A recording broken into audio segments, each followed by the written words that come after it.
Welcome to day 5 of the coaching extravaganza. Thank you. Thank you for being here, for watching, for participating, for sharing your thoughts and ideas and questions and insights and showing up for the office hours and generally just being awesome. Even though this is coming out live on Friday the 15th, it will continue to be here. And if you're watching it in the future, I am still out here and I welcome your reaching out and getting in touch.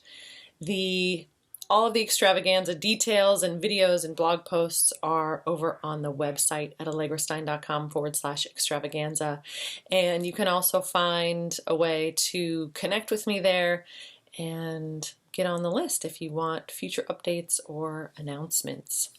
Today, really quick, I feel like I say that every day. Today, really quick. Today I'm going to bring action back into the conversation. So, in my opinion, the only reason you ever need to do something is because you are alive. Sir Edmund Hillary, before he scaled Everest, was asked, well, why do you want to do this? And he said, because it's there. And I love that philosophy around living and why we choose to do things. Because if the truth of the matter is that you don't need to do anything to feel that sense of well-being and goodness and inner peace that is already there within you, then why do anything at all? And my response is because you're alive and because we have potential and we can explore and get curious and take adventures. And I love that kind of action as much as I love talking with people about how their thinking is showing up in their lives in every moment. So it has come up no fewer than 5 or 6 times this week that I have spoken with people who have an idea about something that they would like to do, but are feeling stuck, like they can't move forward on it or they don't know what to do next.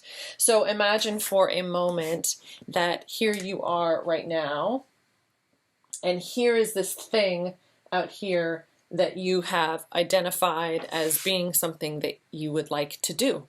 So, for example, I spoke with this awesome woman who has an idea for a business she'd like to start. She produces a product that she knows is going to do well once people get their hands on it.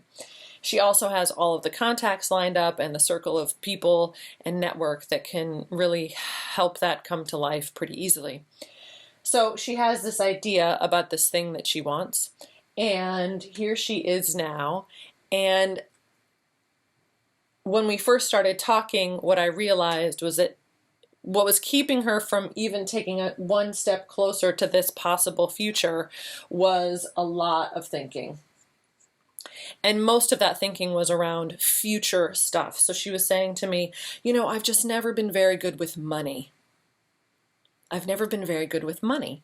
And I'm not very good at balancing the books. And I realized, well, you're not balancing the books right now. Like, there are no books in front of you. There's no money in front of you to figure out. There's no stack of invoices to sort through. And when she realized that all of that future thinking was what was in her way, it suddenly felt a lot more clear. Another thought she had, she says, I don't know if I can do this right now. This just seems like a really big step. And that too was just thinking about herself, judgment about where she was in her life, and again, seeing through that thinking, she suddenly was like, well, if I wasn't thinking that, I would just make this phone call. Like, the next step was very clear to her, and we were able to kind of, again, clear out those cobwebs, and the next step became very clear. It happened another time. I was talking with another woman who has an idea about what it is that she'd like to create. And she also knows what the very next step would be, which was actually very, very simple. It was purchasing a domain name. That was her very next step. And she was going to purchase a domain name.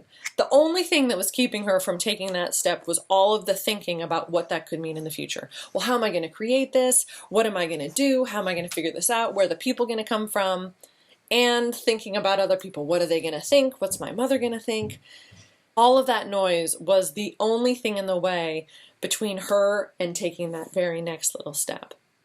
So I share this with you because no matter where you are in your life and what you're doing, whether it's with your family, whether it's on your own, whether it's in business, if there is something that you want to make happen, a change you'd love to see because you are alive and it's awesome and it's fun to do new things, and you don't know what to do next, I want to suggest that you actually do know what to do next, that the thing to do next is probably incredibly simple. It's hitting a button on your computer, or typing one word, or making one phone call, or saying one sentence to somebody else, or asking someone a question. Those actions are discrete and small and tiny and simple. And it's very possible that the only thing that is stopping you from doing that next thing, which is the only thing you can do, right? You can't take future action in the present. You can only do what's in front of you. That the only thing in your way is stories. Stories about what the future could look like, stories about what other people are going to think, stories about what it means if other people think those things, stories about you, stories about money, all kinds of imagined smoke and mirrors thinking that you're believing, that you're giving more power to than what you can do right in this moment. So keep that in mind, and if you're unclear, if you're like, gosh, where is that in my life? Come over and talk to me. Send me an email, leave a comment here with your questions and comments. Today, July 15th, is my last virtual office hours of this week. I'll be doing more of them. But if things are coming up for you, if you'd like to figure out where you might be stuck and what your next step could be, feel free to come to my virtual office hours from 12 to 1 Eastern today. The link is on the extravaganza page, which is shared below. And I really hope to see you and hear from you, and I will catch you next time. I will be back with more videos down the line. I might take a week off, but in the meantime, thank you again, and I'm looking forward to all of your thoughts and ideas and insights and questions. So feel free to connect. All right, have a fabulous day, and I'll talk to you soon.